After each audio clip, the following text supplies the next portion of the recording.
Good morning. This is Father Stephen Kelly from St. John's Church in Detroit, and we're continuing our series, Daily Morning Meditations, where we generally look at one or another of the lessons that are assigned for morning or evening prayer, what is known as the Daily Office Lectionary. Today for Tuesday, let's take a look at the lesson. We're working our way still through St. Peter's first epistle. This is the second lesson for evening prayer. 1 Peter 4, beginning at verse number 1. For as much then as Christ hath suffered for us in the flesh, arm yourselves likewise with the same mind. For he that hath suffered in the flesh hath ceased from sin, that he no longer should live the rest of his time in the flesh to the lusts of men, but to the will of God. For the time past of our life may suffice us to have wrought the will of the Gentiles, when we walked in lasciviousness, lusts, excess of wine, revellings, banquetings, and abominable idolatries, wherein they think it strange that ye run not with them to the same excessive riot, speaking evil of you. Who shall give account to him that is ready to judge the quick and the dead?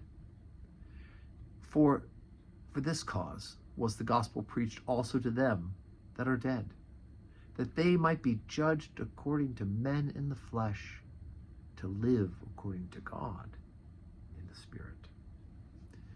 Okay, once again, we start out talking about suffering, and of course, human beings, we want to avoid suffering all that we can. But our new life in Jesus Christ means to be converted, right? The word conversion literally means to turn around, right? When we repent, when we're converted, we turn from heading towards sin and living the way of human flesh and human urges and human desires, and we spin around and we turn our back on that way of life, and we head towards God. We're facing him and looking to do his will.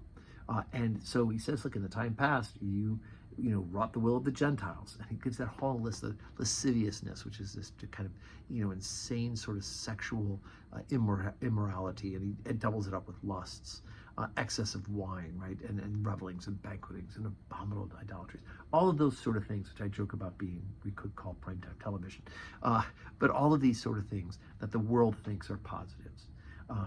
And this is, I think this line, so wherein they think it strange that ye run not with them to the same excess of riot, and they speak evil of you. In the world, when you're doing this right, when you're living according to God's will, I'm not talking about being uncharitable to other people, but if you're not participating in their insanity, they're going to call you insane, right?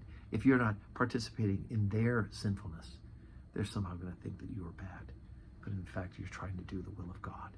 And they're going to think it very strange that you don't want to do their silliness because you're trying to do as God would have you live, right?